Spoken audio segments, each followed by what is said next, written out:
Être une femme entrepreneur n'est pas de tout repos. Au fil des semaines, je vous propose de nouveaux épisodes pour transformer votre entreprise et la faire évoluer en fonction de vos valeurs et vos envies. Je suis Aurélie, entrepreneur pétillante et atypique. J'ai créé Merci Mec pour vous aider à devenir une femme puissante. Hello! Dans ce nouvel épisode, aujourd'hui, je vous parle de ce foutu syndrome de l'imposteur. Et oui, si vous avez déjà lancé votre boîte ou êtes sur le point de créer votre entreprise, j'imagine que ce syndrome vous parle. Peut-être que vous ne connaissez pas encore le nom, mais vous savez, cette petite chose, cette petite fée ou petit démon qui dans votre tête vous dit t'es pas capable, t'as pas l'expérience, comment tu vas faire, de toute façon t'es nulle, puis tu sais pas t'organiser, mais comment tu vas faire pour gérer ton entreprise? Et puis de toute façon, il y a des entreprises bien meilleures que moi, je gagnerai jamais ma vie avec ça. Heureusement, ce syndrome de l'imposteur n'est pas là tous les jours, et encore heureux. Mais à travers ce podcast, je vais vous donner des petits tips pour vous aider à en finir avec ce truc impossible qui dérange toutes les femmes qui sont consciencieuses et compétentes. Parce que bizarrement, celles qui ont un ego surdimensionné vont pouvoir écraser celles qui sont justement peut-être plus consciencieuses que les autres et qui ne révéleront pas comme elles le devraient leurs compétences, leur expérience et leur savoir-faire. Alors voilà, effectivement, je suis passée par là. Ça fait maintenant une petite dizaine d'années que je suis à mon compte. Et il est vrai qu'au début, quand je me suis lancée, j'ai tâtonné, comme toute entrepreneur, j'imagine. J'ai tâtonné parce que je me suis sans doute posé les mêmes questions que vous.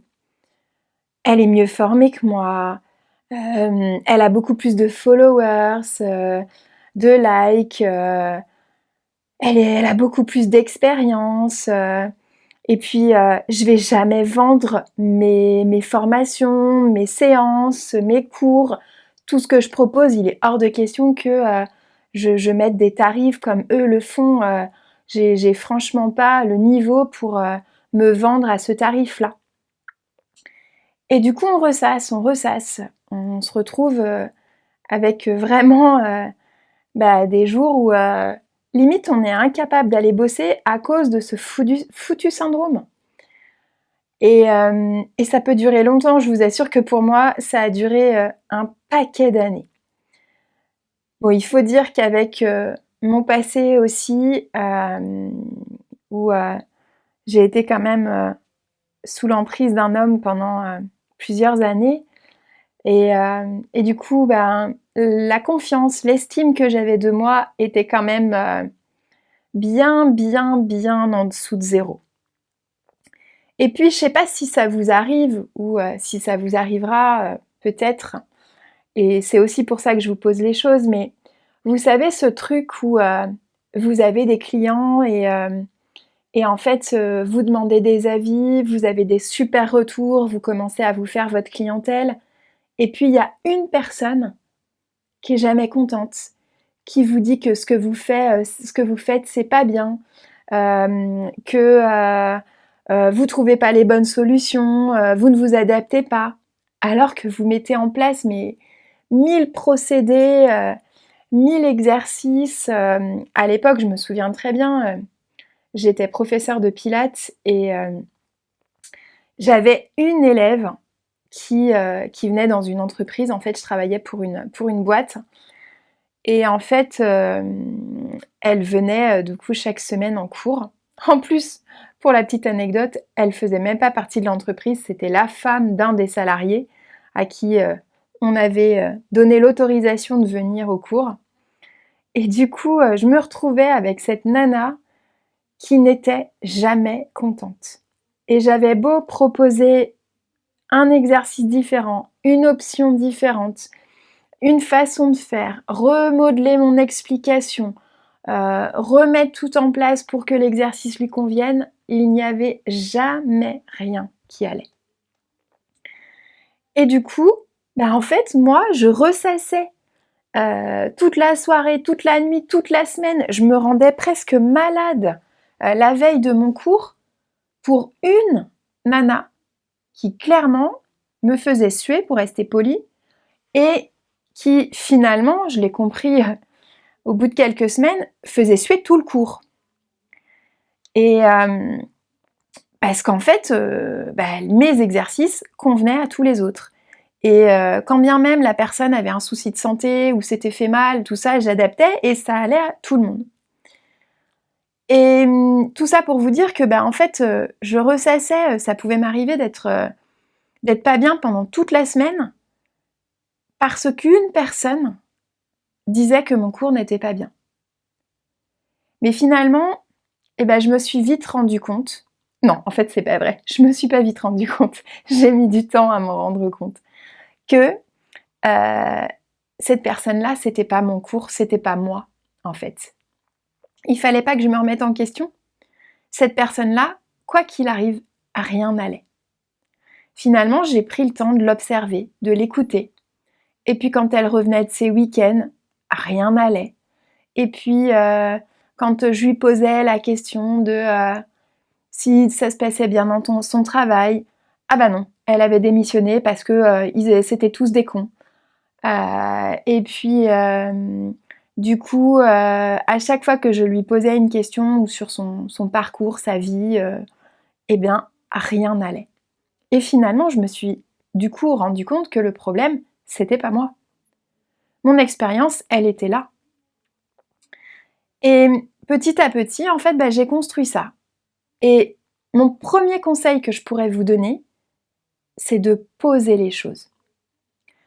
J'ai eu ce déclic le jour où j'ai passé justement une VAE pour pouvoir obtenir un diplôme supplémentaire.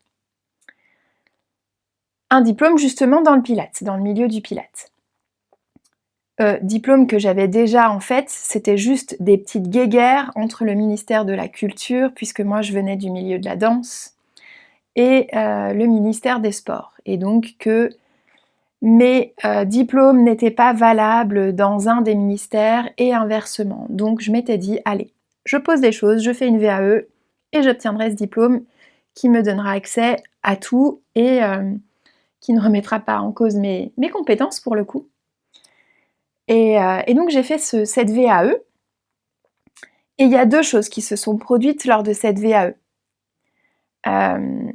La première chose, c'est que quand j'ai commencé cette VAE, je me suis fait aider par un formateur en fait qui m'aidait à rédiger mon mémoire, à préparer l'entretien avec le jury.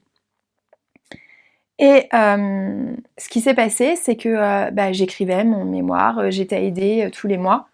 On a mis plus de 9 mois à préparer ce mémoire.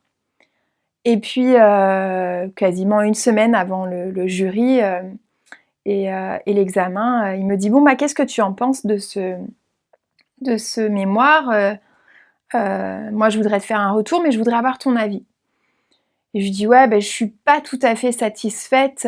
Franchement, il y a des choses que j'aurais aimé améliorer encore. » Et le jury me stresse, je sais pas comment je vais gérer. Je sais que voilà, j'étais déjà sophrologue, donc je savais gérer le stress par rapport à ça, mais je ne savais pas comment ça allait se passer. Et de toute façon, un examen, on ne sait jamais comment il se passe. Et là, le formateur me coupe tout de suite et il me dit « Bon, alors attends, je vais t'arrêter tout de suite, Aurélie. Je n'ai jamais vu ni lu pour ce diplôme-là un mémoire comme le tien. Les personnes qui ont fait cette VAE avec moi auparavant ont fait des mémoires qui faisaient une 30aine de pages, qui étaient plus ou moins correctes. mais elles n'allaient pas chercher vraiment au bout des choses. Elles avaient leur expérience, soit, mais bon, elles faisaient un mémoire pour faire un mémoire. Tu viens de me rendre un mémoire qui fait 120 pages environ, qui est chiadé du début à la fin, qui est hyper correct. Je sais pas quoi rajouter de plus, à part que je t'ai aidé sur la mise en forme. Parce qu'il faut une mise en forme spécifique pour ce diplôme, pour le jury. Mais sinon, ton mémoire, eh ben, je peux t'assurer qu'il va devenir l'exemple de tous les prochains candidats. Et donc je dis là, oui, bon, allez, il dit ça pour me faire plaisir. Et puis le jour de l'entretien pour passer l'examen arrive. Et en fait, je commence l'entretien qui devait durer, je crois que c'était 30 minutes d'entretien. Oui, ça devait être 30 minutes d'entretien, puis ensuite encore 30 minutes. Donc ça devait durer 1 heure en tout de tête. Et puis donc une demi-heure pour présenter mon mémoire et ensuite une demi-heure d'entretien. Et puis je commence à préparer mon mémoire, à présenter. Et puis l'une des jurées m'arrête au bout de 5 minutes et me dit mais madame, on n'a jamais fait ça, mais on va vous le dire. Votre diplôme, vous l'avez, ça, il n'y a aucun souci. Et en fait, on va même vous dire une chose, arrêtez de faire des formations, vous êtes surdiplômé, surformé. Maintenant, profitez de votre expérience, profitez de vos compétences et pourquoi pas devenez formatrice à l'avenir si vous le souhaitez, parce que clairement sur votre mémoire, on n'a absolument rien à dire, rien à ajouter. Et moi, j'arrivais encore à remettre en cause mes compétences, mais j'avais tellement de doutes, je croyais tellement pas en moi et je me disais que je pouvais tellement faire mieux encore. Et à partir de ce jour, je me suis dit waouh, ok. J'en ai pleuré le jour de l'entretien quand elles m'ont dit ça. Et elles m'ont dit mais en fait là, c'est juste qu'il faut que vous repreniez confiance en vous en fait. Personne ne remet en doute vos compétences à part vous. Donc c'est la chose que je veux vous dire aussi. Si vous êtes formé, si vous avez fait de réelles formations, que vous avez de l'expérience dans votre domaine, posez les choses. Prenez une feuille, un papier, votre ordi, ce que vous voulez. Mais factuellement, posez sur une feuille, sur votre ordi, toutes vos capacités, toutes vos qualités, toutes vos expériences, toutes vos formations. Faites un état des lieux. J'ai d'ailleurs fait ce travail avec une psychologue. Quand j'ai eu un souci de santé qui m'a donné des gros coups de stress, puisque j'avais fait une infection au cœur et que du coup ça m'avait généré des crises d'angoisse, donc j'avais décidé d'aller voir une psychologue pour gérer ce souci temporaire. Et elle m'avait, du coup, une fois le problème réglé, on avait fait une séance justement sur le travail de la confiance en soi. Et elle m'avait posé ça, elle m'avait dit mais Aurélie, posez les choses. Là, qu'est-ce que vous avez fait depuis que vous êtes professeur de pilates? Qu'est-ce que vous avez mis en place? Combien de cours vous donnez chaque semaine? À qui vous donnez des cours? En quoi vous êtes spécialisé? Vers qui vous vous êtes formé? Avec qui? Quelles étaient leurs compétences? Et j'ai posé tout ça. Et une fois que vous posez ça sur le papier, je peux vous assurer que vous vous dites « Ah ouais, quand même, j'ai fait tout ça déjà là, je suis capable de faire tout ça ?» et je peux vous assurer qu'en 3-4 ans, j'avais fait un nombre incroyable de formations. Et j'aimais tellement mon métier que pour moi, c'était un bonheur de venir au boulot tous les jours puisque j'aimais tellement ce que je faisais et le fait d'enseigner, de pouvoir exprimer ma passion quotidiennement, mais c'était juste incroyable en fait. Et donc en posant ces choses, eh bien, je me suis vite rendu compte que ah bah ouais, peut-être que j'avais de l'expérience, peut-être que j'avais des compétences et que bah en fait finalement je valais autant voire sans doute plus que certaines personnes. Deuxième chose par rapport à ça, quand on a ce syndrome de l'imposteur, c'est souvent qu'on se compare. Et du coup, je rebondis là-dessus puisque, en fait, on a toutes des compétences, on a toutes de l'expérience. Si on monte notre boîte, c'est parce que on sait au fond de nous-mêmes ce qu'on vaut. Et du coup, moi là, ce que je veux vous dire aussi, c'est que vous êtes capable d'y arriver. Vous êtes capable de mettre tout ça en place, de mettre toutes ces choses en place, de vous organiser, de gérer votre boîte. Si vous ne vous sentez pas capable, vérifiez le nombre de formations que vous avez fait. Et vous vous dites, ah ouais, mais il me manquerait une formation, je sais pas, je dis n'importe quoi, pourquoi pas dans l'administratif pour gérer votre boîte. Et ok, faites-le. Mais par contre, arrêtez de vous comparer. Parce qu'en fait, des profs de pilates, il y en a des milliers en France. Des sophrologues, je les compte même plus. Avec le confinement, avec le Covid, je peux vous assurer que dans le milieu du bien-être, ça a explosé. Sauf que moi, je sais ce que je vaux, je sais quelle formation j'ai fait. On peut me dire maintenant aussi, alors je dérive un peu vers un autre sujet, mais attends, t'es sophrologue et t'es prof de pilates, on peut pas faire deux métiers en même temps. Eh ben si en fait. D'une, parce que pour moi, ces deux métiers, ils sont en corrélation, parce que quand on fait de la sophrologie, on travaille sur le corps aussi bien physique que mental, et je peux vous assurer qu'en pilates aussi. Donc quand je faisais ces deux métiers-là, j'étais vraiment compétente. Ça, je peux vous l'assurer. Et donc j'avais fait aussi les formations en conséquence. Je ne suis pas devenue professeure de pilates en claquant des doigts. J'ai d'abord passé à la base mon diplôme de professeur de danse, puis mon diplôme, mon Matwork 1 en pilates, puis le Matwork 2, puis le Matwork 3, puis les spécificités sur les seniors, les femmes enceintes, les handicaps, le petit matériel. Et puis quand j'ai passé mon diplôme de sophrologie, j'y ai passé 2 années. Et puis je me suis spécialisée dans les troubles du neurodéveloppement. Donc j'ai enchaîné sur des formations spécifiques, pas forcément en sophrologie, là vraiment des formations sur ce qu'est le trouble déficitaire de l'attention, avec ou sans hyperactivité. Qu'est-ce que c'est le trouble du spectre de l'autisme? J'ai fait des formations avec des neuropsychologues qui sont formés, qui sont spécialisés dans ces domaines. Donc oui, je peux accueillir ces personnes. Il y a toujours des gens qui seront aussi formés que moi, peut-être plus compétents, peut-être pas. Et en fait, on s'en fout. Parce que finalement, ce foutu syndrome de l'imposteur, les gens qui vont venir vous voir, oui, ils viennent vous voir parce que vous êtes prof de pilates, sophrologue, que vous faites du coaching, ce que vous voulez, peu importe. Mais ils viennent aussi et surtout vous voir parce que c'est vous. Et parce que ce que vous véhiculez leur correspond, leur donne envie de venir vous voir. Donc ça, c'est hyper important.